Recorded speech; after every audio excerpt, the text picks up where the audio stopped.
My name's Commander Steve Stacy. I'm the commanding officer of HSM 77, the Saberhawks. We are a multi-mission helicopter squadron.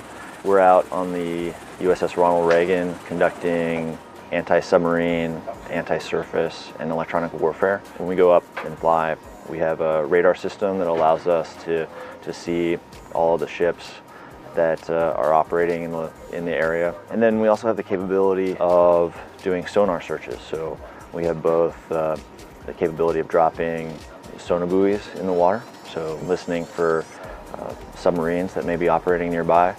And we have what's called a dipper, which is a active device that we send into the water and sends out pings and can detect submarines that way. The benefit of a helicopter is it's able to do missions that a fixed-wing aircraft can't do. Every day is different for a helicopter pilot. On one hand, you might be going out to do a search and rescue mission, or you might be providing a targeting solution for a long-range maritime strike. You're always on your toes. You always have to be ready for something different, and it keeps things interesting. So the helicopter is a pretty complicated machine. There are people that joke about it not being meant to fly, and sure enough, it takes a lot of work in order to make that happen. One of my ground jobs, I was the airframes and corrosion control dibbo.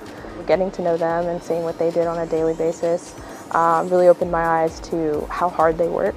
It's never ending, their workload, and they manage it with poise and good humor. You think that your job is hard and that you're busy, and then you go and talk to the maintainers and you see how busy they are, and it's humbling for sure.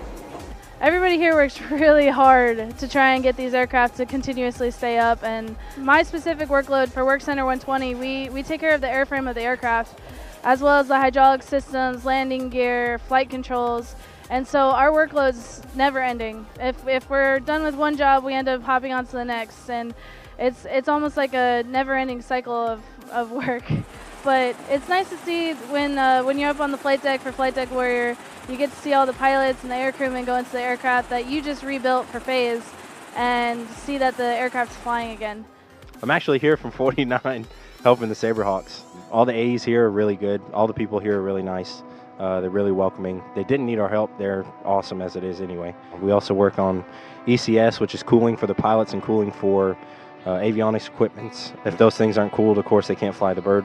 AFCS, because the birds go into a lot of controlled hovers. Anything that's connected to a wire, we pretty much work on. There's so much stuff. We literally have a hand in everything. Aviation everything, that's what AE stands for. He's laughing.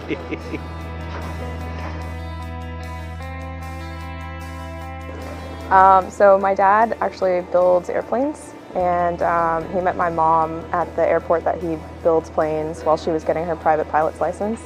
So as a kid, just at dinner, conversations revolved around cowlings and wings and landing gear.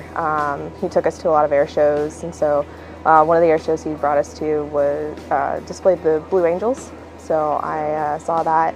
I was about 10 and was like, that's what I'm going to do when I grow up.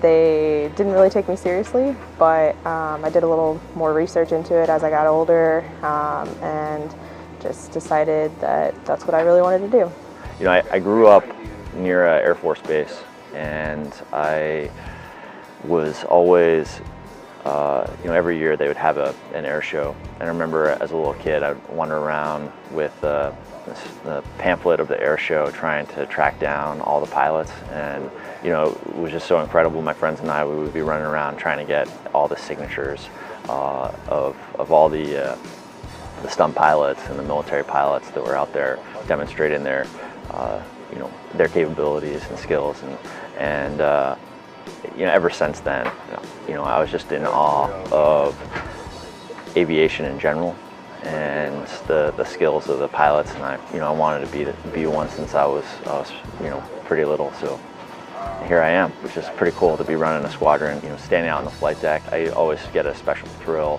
whether I'm at the controls or when I'm watching somebody else take off. That first 10, 15 seconds of moving forward and taking a pretty hefty beast and ending up getting into the air, it's just amazing that that can happen. You know, last year, this squadron actually had a mishap. We had a helicopter that had some issues on takeoff and had to crash land back on the flight deck of the ship. And that obviously was a traumatic event, but what really impressed me about our team was how we bounced back. We took a look at everything that we did, made sure that we were still operating safely. We launched again, and we're back up in the fight, and that was no small feat. Right? It was really impressive to see everybody come together, work together, and put all the pieces back together again. Something that definitely stands out I see is that no matter what type of aircrewman you are, whether it be an S, an R, an O, V, an F, we always take care of each other, definitely.